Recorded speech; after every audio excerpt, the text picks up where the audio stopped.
Homeostasis in plant. यहाँ पर भी बेटा आप लोग यही डिस्कस करोगे कि प्लांट किस तरह से अपनी इंटरनल कंडीशन को एडजस्ट करता है। देखिए, अगर प्लांट को अपनी इंटरनल कंडीशंस को एडजस्ट करना ही है तो उसको अपनी बॉडी में से वेस्ट मटेरियल को रिमूव करना पड़ेगा।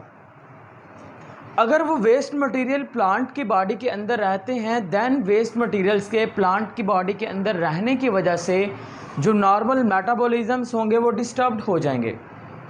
और हमने जैसा कि पढ़ा था, होम्योस्टेसिस की एक टाइप ले लें या एग्जाम्पल ले लें जिसका नाम क्या था, एक्सक्रीशन। हमने कहा था कि एक्सक्रीशन इंपॉर्टेंट होती है होम्योस्टेसिस के लिए।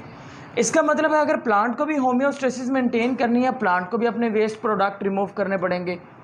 अब वेस्ट प्रोडक्ट प्लांट के अंदर कौन से बनते हैं, ज़रा उसको पहले समझ लें। समझ में आ गई बात?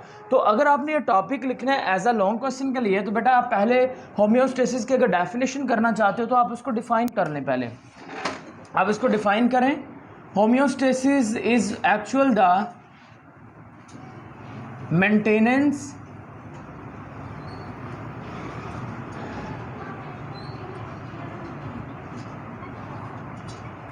पहले आप होम्योस्टेसिस को डिफाइन करें। Maintenance of internal body, temperature लिखूंगा कंडीशंस लिखूं? Conditions. Maintenance of internal body conditions from harms of fluctuations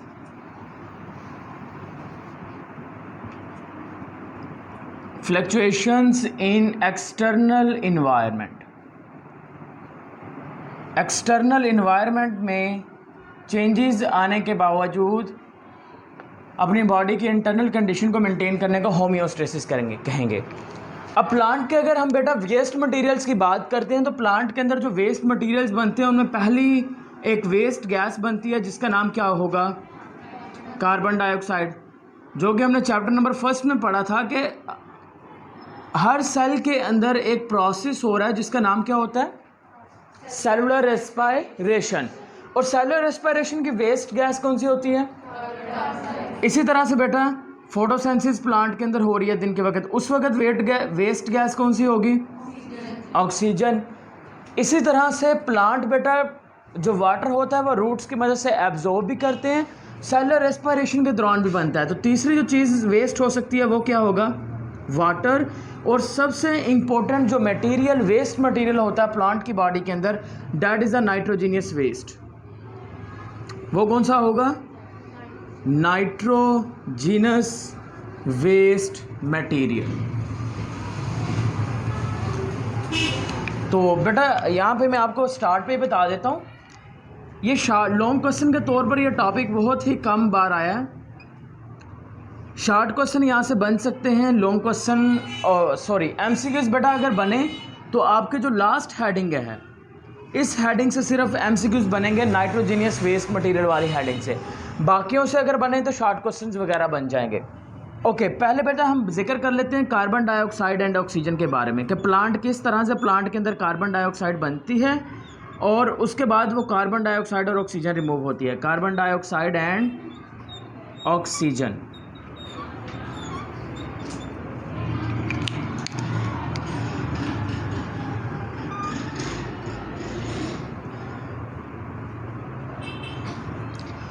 okay बेटा आपने कहना है कि प्लांट की जब भी बात होती है, प्लांट का जो हर सेल होता है, हर सेल के अंदर कौन सा प्रोसेस हो रहा है?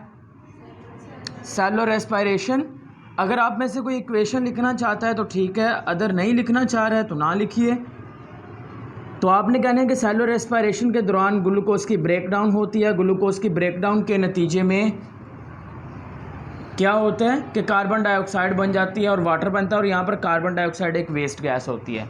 और दूसरी बात आपने कहना है कि प्लांट की बॉडी के अंदर एक और केमिकल रिएक्शन हो रहा होता है, उसका नाम होता है फोटोसिंथेसिस, और जो कि सिर्फ और सिर्फ कहाँ पर होता है? या तो मेसोफिल सेल्स के अंदर या फिर गार्ड सेल्स के अंदर। या तो मेसोफिल सेल्स होंगे या फिर गार्ड सेल्स होंगे। इसके अलावा बाकी किसी भी सेल्स के अंदर या एपिडर्मल सेल्स के अंदर यह फिनोमिना नहीं होता। यहाँ पर भी बेटा ग्लूकोज बन जाएगी और साथ में जो गैस बनेगी वेस्ट गैस या रेस्पिरेटरी गैस वो आपके पास बनेगी ऑक्सीजन।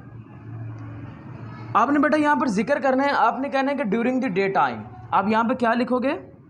आप लिखेंगे ड्यूरिंग डे टाइम, दिन का वक्त जब होता है तो दिन के वक्त प्लांट की बॉडी के अंदर ये दोनों केमिकल रिएक्शंस हो रहे होते हैं, सेलुलर रेस्पिरेशन भी और फोटोसिंथेसिस भी। देन आप लिखेंगे बेटा सेलुलर रेस्पिरेशन के लिए जितनी भी ऑक्सीजन चाहिए होती है, that all oxygen is provided or formed in a chemical reaction of the photosynthesis. आपने क्या कहा? आपने कहा कि दिन के वक्त चूँकि सेलुलर रेस्पिरेशन होती है और सेलुलर रेस्पिरेशन के लिए जो गैस रिक्वायर्ड होती है वो कहाँ से आ रही होती है? वो फोटोसिंथेसिस से आ रही होती है, क्योंकि दिन के वक्त सनलाइट की वजह से फोटोसिंथेसिस हो रही होती है। उसके बाद आप लोग लिखोगे during the night time, night time के वक्त। अच्छा मुझे बताएं, अब during the day time oxygen तो मिल रही है सेलुलर रेस्पिरेशन को, लेकिन सेलुलर रेस्पिरेशन के दौरान जो कार्बन डाइऑक्साइड बन रही है वो कहाँ पर इस्तेमाल होगी? फोटोसिंथेसिस में। यानी कि दिन के वक्त प्रोसेस बिल्कुल सिंपल सा होगा, सेलुलर रेस्पिरेशन के दौरान जो कार्बन डाइऑक्साइड होगी वो आकर इस्तेमाल हो जाएगी फोटोसिंथेसिस में, और फोटोसिंथेसिस के दौरान जो ऑक्सीजन बनेगी वो इस्तेमाल हो जाएगी सेलुलर रेस्पिरेशन में। लेकिन बेटा चूँकि दिन के वक्त जब मिड डे होता है ना, दिन का बिल्कुल दरमियाना हिस्सा आता है, उस वक्त सनलाइट के ज़्यादा होने की वजह से जो फोटोसिंथेसिस का रेट है वो ज़्यादा हो जाता है। यानी कि सेलुलर रेस्पिरेशन के लिए जितनी ऑक्सीजन चाहिए होती है उससे कहीं ज़्यादा ऑक्सीजन कहाँ पर बन रही होती है? फोटोसिंथेसिस के नतीजे में बन रही होती है।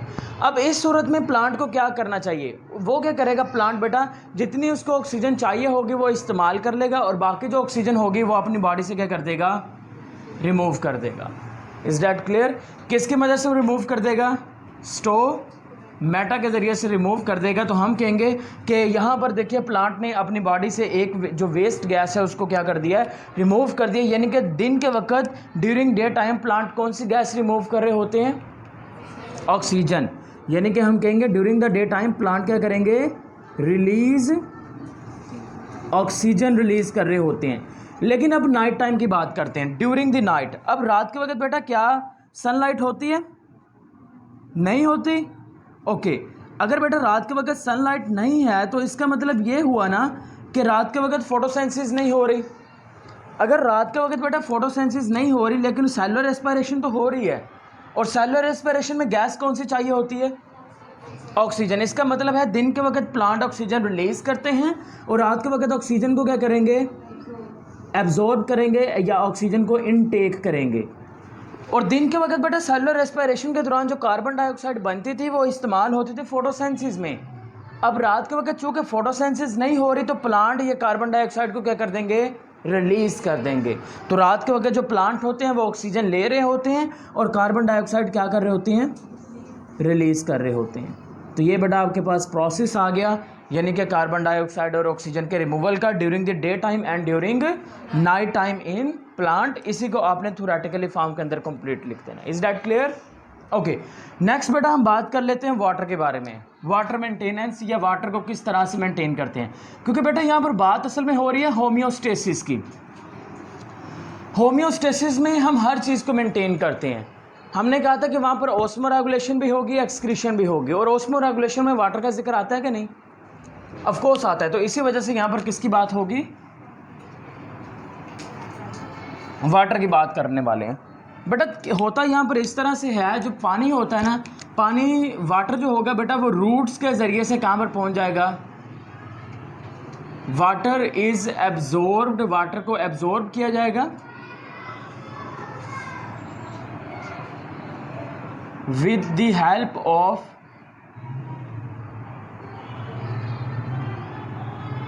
ऑफ रूट्स की मदद से प्लांट्स क्या कर लेंगे? इसको एब्जॉर्ब कर लेंगे, और एब्जॉर्ब करने के बाद बेटा दूसरा प्रोसेस जो होता है that is cellular respiration plant के अंदर हो रहा होता है। और सेलुलर रेस्पिरेशन के दौरान भी जो वेस्ट मटेरियल बन रहा होता है या बाय प्रोडक्ट जो बन रहा होता है, उनमें से एक बाय प्रोडक्ट कौन सा होता है? वाटर। कौन सा होगा? वाटर। अब हमने देखना है कि अगर प्लांट्स के अंदर पानी एक्स्ट्रा है उस वक्त वो उस एक्स्ट्रा वाटर को रिमूव कैसे करते हैं। बेटा होता इस तरह से है कि आपको पता है कि जो एपिडर्मल सेल्स होते हैं या एपिडर्मल लेयर होती है वो एक सिंगल सेल्स की लेयर पर मुश्तमिल होती है। एपिडर्मल लेयर एक सिंगल लेयर ऑफ सेल्स पर मुश्तमिल होती है जिसके दरमियान में आपको क्या देखने को मिलते हैं, गार्ड सेल्स। क्या चीज़, गार्ड सेल्स देखने को मिलेंगे। अब guard during the day time, बेटा ये जब भी लिखोगे ना आप ड्यूरिंग द डे टाइम और ड्यूरिंग द नाइट टाइम का जिक्र लाजमी करते जाइएगा और ये हेडिंग्स भी बनाते जाइएगा ताकि समझ में आता रहे कि दिन के वक्त क्या होता है और रात के वक्त कैसे काम होता है प्लांट्स के अंदर। तो हम पहले बात कर लेंगे ड्यूरिंग दी डे टाइम। अब ड्यूरिंग द डे टाइम चूँकि सनलाइट होती है, सनलाइट की वजह से दूसरी रीज़न ये है कि ये जो गार्ड सेल्स होते हैं इनके अंदर पाया जाता है क्लोरोप्लास्ट। क्या चीज़ पाई जाती है, क्लोरोप्लास्ट। क्लोरोप्लास्ट के नतीजे में यहाँ पर कौन सा प्रोसेस होगा, फोटोसिंथेसिस का, और जिसके नतीजे में बेटा यहाँ पर क्या चीज़ बन जाएगी, ग्लूकोज। और ग्लूकोज को हम हमेशा लेते हैं एज आ सल्यूट के तौर पर और वाटर को कंसीडर करेंगे एज आ सॉल्वेंट के तौर पर। तो बेटा चूँकि यहाँ पर दिन के वक्त ग्लूकोज ज़्यादा बन जाती है, इसी वजह से एपिडर्मल जो सेल्स होंगे वहाँ से वाटर निकलेगा और निकलने के बाद कहाँ पर आ जाएगा, गार्ड सेल्स में आ जाएगा। अब जिसके नतीजे में जो गार्ड सेल्स होंगे बेटा ये टर्जिड हो जाएंगे। गार्ड सेल क्या हो जाएंगे, टर्जिड हो जाएंगे। जब गार्ड सेल्स टर्जिड हो जाएंगे तो उनके बीच में ये जो ओपनिंग होगी ये ओपन हो जाएगी, जिसको आपने स्टोमा का नाम दिया। जब स्टोमा ओपन हो जाएगा देन बेटा क्या होगा, यहाँ पर बेटा जो वाटर होगा, वाटर पहले क्या करेगा, देखें सपोज करें अब बेटा जो फोटोसिंथेसिस है वो तो सिर्फ गार्ड सेल्स में हो रही है, लेकिन जो सेलुलर रेस्पिरेशन है वो तो हर सेल में होगी ना। अब फ़र्ज़ करें बेटा इस सेल के अंदर सेलुलर रेस्पिरेशन हो रही थी, यहाँ पर वाटर हो गया ज़्यादा, तो वाटर जो होगा बेटा वो इस सेल से बाहर निकलेगा। सेल वाल के अंदर सुराख वगैरह भी होते हैं, प्लाज्मोडेस्माटा जिसको बोलते हैं। और दूसरी बात हम यहाँ पर बात कर लेंगे, आपके पास बेटा एंडोसाइटोसिस और आपने एक्सोसाइटोसिस का प्रोसेस पढ़ा था। उन प्रोसेस के ज़रिए से जो वाटर होगा वो बाहर निकलेगा और निकलने के बाद जो सेल्स होंगे ना उसके ऊपर एक फिल्म बना देगा, उसके ऊपर पानी की एक लेयर बन जाएगी, फिल्म बन जाएगी। आफ्टर डैट बेटा क्या होगा, जब स्टोमेटा ओपन हो जाएंगे, स्टोमेटा के ओपन होने की वजह से ये जो फिल्म होगी ये यहाँ से बेटा वाटर की फिल्म जो होगी ये वेपर्स की फॉर्म के अंदर कहाँ से रिलीज़ हो जाएगी, स्टोमेटा के ज़रिए से रिलीज़ हो जाएगी। और हम उस प्रोसेस को क्या नाम दे देंगे, हम कहेंगे this one is known as a transpiration. क्या नाम दे दोगे, अब ट्रांसपायरेशन को आपने डिफाइन कैसे करना है, आपने कहना है removal of water from the surface of plant. Removal of water, removal of water, water का रिलीज होना कहाँ से, from surface of plant, plant के सरफेस से पानी के रिलीज होने के प्रोसेस को आप क्या नाम दे देंगे, you say that it is a transpiration. अब बेटा जो देखें बात यहाँ पर हो रही है कि प्लांट के सरफेस से पानी का रिलीज होना। अब ज़रूरी नहीं है कि प्लांट की जो सरफेस है वो सिर्फ आपके पास स्टोमेटा ही हो, ज़रूर हो सकता है कि जो ट्रांसपायरेशन है बेटा वो क्यूटिकल के ज़रिए से हो जाए। इज़ डैट क्लियर, हो सकता है वो लेंटिसेल्स के ज़रिए से हो जाए। तो ट्रांसपायरेशन कुछ टाइप्स की होती है, उनमें से जो पहले टाइप ट्रांसपायरेशन की होती है उसका नेम होता है स्टोमेटल ट्रांसपायरेशन। दूसरा बेटा आपके पास होता है लेंटिक्यूलर ट्रांसपायरेशन, स्टोमेटल ट्रांसपायरेशन दूसरा आ जाएगा लेंटिक्यूलर ट्रांसपायरेशन, और बेटा तीसरा जो आ जाएगा आपके पास वो आ जाएगा आपके पास क्यूटिक्यूलर ट्रांसपायरेशन। यानी कि अगर तो ट्रांसपायरेशन स्टोमेटा के ज़रिए से होगी क्या नाम देंगे उसको, और अगर वो लेंटिसेल्स के ज़रिए हुई तो, और अगर बेटा क्यूटिकल के ज़रिए से हुई तो क्यूटिक्यूलर। लेकिन बेटा आपने याद रखना है कि 80 to 90% जो ट्रांसपायरेशन होती है वो ऑलमोस्ट किसके ज़रिए से होती है, स्टोमेटा के ज़रिए से होती है। और आपने कहना है कि जो एक्स्ट्रा वाटर होता है वो इस तरह से प्लांट की बॉडी से क्या हो जाएगा, रिमूव हो जाएगा। Is that clear. अब ये तो बात होगी बेटा प्लांट्स की, हमने समझ लिया कि प्लांट में इस तरह से होता है। During the day time stomata open होगी और ड्यूरिंग द नाइट टाइम बेटा स्टोमेटा जब क्लोज हो जाएंगे और रात को अगर पानी ज़्यादा होगा फिर ये वाले ट्रांसपायरेशन भी हो सकती हैं। और अगर आप डेजर्ट प्लांट्स की बात करते हैं तो बेटा जो डेजर्ट्स के अंदर प्लांट पाए जाते हैं उनके अंदर पहली बार ट्रांसपायरेशन होती नहीं है, और दूसरी बात स्टोमेटल तो बिल्कुल नहीं होती उनके अंदर, क्योंकि वो स्टोमेटा दिन के वक्त भी क्लोज ही रखते हैं। सही होगी बात, दिन के वक्त भी उनका स्टोमेटा बेटा क्लोज ही रहता है, ठीक है। अब तीसरी बात ये आ गई बेटा, अगर हम बात कर लेते हैं यहाँ पर ग्रासेस के बारे में। अब जो घास होता है बेटा, आप अगर सुबह मॉर्निंग वॉक के लिए जाएं किसी पार्क वगैरह के अंदर, तो आप घास के ऊपर नंगे पाँव चलें तो आपको पता चलेगा कि वो आपको ऐसे लगते हैं जैसे पानी के कतरे होते हैं। अब वो जो वाटर के ड्रॉप्स होते हैं वो कहाँ से आते हैं? असल में बेटा जब हम ग्रासेस की बात करते हैं तो ग्रासेस के अंदर जो एक्स्ट्रा वाटर होता है वो एक ख़ास प्रोसेस से रिमूव हो रहा होता है। उस प्रोसेस को आप नाम दे देंगे ग्यूटेशन का। क्या नाम दे देंगे? ग्यूटेशन का। अब ग्यूटेशन क्या चीज़ होती है बेटा? ग्यूटेशन में होता इस तरह से है कि आपके पास जो ग्रासेस होंगे, सपोज डैडी आपके पास ग्रासेस आ गई इस तरह से,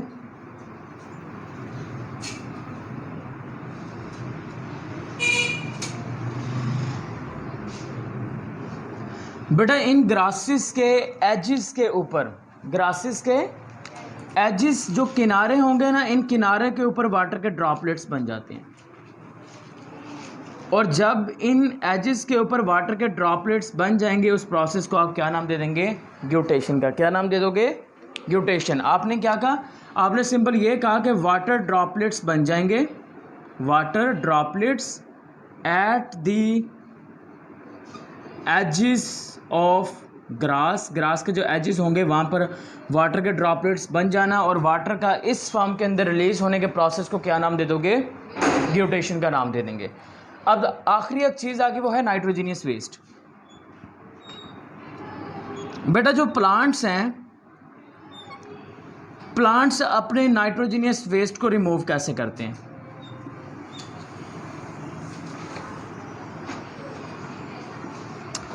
अब देखें, अगर हम ह्यूमंस की बात करते हैं तो हमारी बॉडी के अंदर बेटा जो नाइट्रोजीनियस वेस्ट हैं वो डेली बेसिस पे रिलीज़ हो जाते हैं, क्योंकि हमारी बॉडी में काफ़ी ज़्यादा ऑर्गन सिस्टम्स वगैरह मौजूद होते हैं जिसकी बदौलत ये मैकेनिज़्म पॉसिबल होता है। लेकिन प्लांट के अंदर इस तरह का कोई भी ऑर्गन सिस्टम नहीं होता, तो फिर उनके अंदर ये प्रोसेस किस तरह से हो रहा होता है? क्योंकि हमने ये भी कहा था कि अगर एक्सक्रीशन ना हुई तो एक्सक्रीशन के ना होने की वजह से भी डेथ हो जाती है। अब प्लांट किस तरह से नाइट्रोजीनियस वेस्ट रिमूव करते हैं बेटा? तो प्लांट्स क्या करते हैं, प्लांट्स ना नाइट्रोजीनियस वेस्ट मटेरियल को अपने ना जो स्टेम होता है, जो बड़ा सा लकड़ी का स्टेम होता है ना, उस स्टेम के बिल्कुल सेंटर में होता है जाइलम, उस जाइलम के अंदर जमा करना शुरू कर देते हैं। आपके घरों में ये दरवाजे वगैरह लगे होंगे लकड़ी के, कोई ऐसा दरवाज़ा ढूंढना बेटा जिसके ऊपर पेंट ना हुआ हो। देन आप देखना उन दरवाज़ों को, उन दरवाज़ों में ना आपको देखने को मिलेगा वो किसी जगह से वाइट होगा, किसी जगह पे ब्लैक ब्लैक पैचेस भी होंगे। देखें आप में से किसी ने? अब वो जो पैचेस होते हैं ना, जहाँ पर वो पैचेस नज़र आएंगे आपने समझ जाना है कि वहाँ पे जाइलम था, और उस जाइलम के अंदर क्या चीज़ मौजूद थी? वेस्ट मटेरियल जमा थे। एक और बात याद रखना बेटा, जो आप देखते हो ना दरवाज़ा, तो दरवाजे के ऊपर ना इस तरह से रिंग्स भी बने होते हैं। कभी देखे हैं आपने? रिंग्स बने होते हैं इस तरह से गोल गोल। वो जो रिंग्स होते हैं वो असल में आपको प्लांट की लाइफ बता रहे होते हैं। मैं आपको आफ्टर द लेक्चर वहाँ पे दिखाता हूँ। एक दरवाज़ा मैंने ढूंढ के रखा हुआ है, आते आते मैं दिखाता हूँ आपको। तो नाइट्रोजीनियस वेस्ट की जब भी बात करते हैं तो बेटा नाइट्रोजीनियस जो वेस्ट होंगे, आपको पता है जो प्लांट्स होते हैं वो ख़ज़ा के मौसम में अपने पत्ते क्यों शेड करते हैं? असल में ना वो अपने वेस्ट मटेरियल को कहाँ पर जमा करते रहते हैं? लीव्स के अंदर। तो वेस्ट मटेरियल असल में कहाँ पर स्टोर्ड हो गए? Waste material stored in leaves, पत्तों में स्टोर हो गए। और बेटा जो पत्तों के कलर होता है ना, और पत्तों का कलर क्या हो जाता है बेटा? येलो। और वो जो येलो कलर होता है ना लीव्स का, वो इस वजह से नहीं होता कि उसमें क्लोरोफिल नहीं है। क्योंकि आप कह सकते हो कि भाई प्लांट के लीव्स का कलर ग्रीन होता है क्योंकि उसमें क्लोरोफिल होता है। अगर उसका कलर येलो हो रहा है इसका मतलब ये नहीं है कि उसके अंदर क्लोरोफिल ख़त्म हो गया। अगर उसका पत्तों का कलर येलो हो रहा है प्लांट्स का, तो उसका मतलब ये होगा कि उसके अंदर बेटा हैवी मेटल्स की डेपोजिशन हो गई है, और हैवी मेटल्स की डेपोजिशन की वजह से वो जो लीव्स होंगे उसका कलर क्या हो गया? येलो कलर हो गया, टर्न टू येलो। अब आफ्टर डैट बेटा क्या होगा? जो ऑटम सीजन होगा लीव्स शेड कर दिए जाएंगे और वेस्ट मटेरियल बॉडी से रिमूव हो जाएंगे, या फिर वो जाइलम में स्टोर कर लेंगे। अब यहाँ से बेटा एमसीक्यूज क्या बनता है? आपके बिल्कुल लास्ट पे आपने देखा होगा, आप में से किकर का प्लांट किस किसने देखा है? बनाइन ट्री किसने देखा है? बोर्ड का दरख्त देखा है किसी ने? क्या पता है बोर्ड के दरख्त के बारे में? बोर्ड के दरख्त का स्टेम काटो तो वहाँ से दूध निकलता है, देखा है? वो जो दूध निकल रहा होता है बेटा बोर्ड के दरख्त से, बनाइन ट्री से, वो वेस्ट मटेरियल होता है उसका। किकर के प्लांट से गम्स निकलती है, वो वेस्ट मटेरियल होती है। आपने लेडी फिंगर भिंडी तोरी पकाई है, काटी है कभी, लेसें होती हैं उसमें, that is a waste material. तो यहाँ पे लिखते जाइए बेटा, जो लैटिक्स होगा ये आपने याद रखना है, लैटिक्स एक वेस्ट मटेरियल है जो निकलेगा रबर प्लांट से। आपने फिर कहना है गम्स एक वेस्ट मटेरियल है जो निकलेगा किकर प्लांट से। फिर आप बेटा यहाँ पे लिख सकते हैं मिल्क लाइक मटेरियल, मिल्क नहीं होता लेकिन मिल्क लाइक मटेरियल होता है, कहाँ से निकलेगा, बनाइन ट्री। फिर बेटा आप लोग ये भी कह सकते हैं कि आपके पास जो म्यूसिलेज होती है, म्यूसिलेज ये कहाँ से निकलेगी, आपने कहना है कि remove from the lady finger plus carnivores plant, carnivores plants. बेटा पाकिस्तान का नेशनल वेजिटेबल कौन सा है,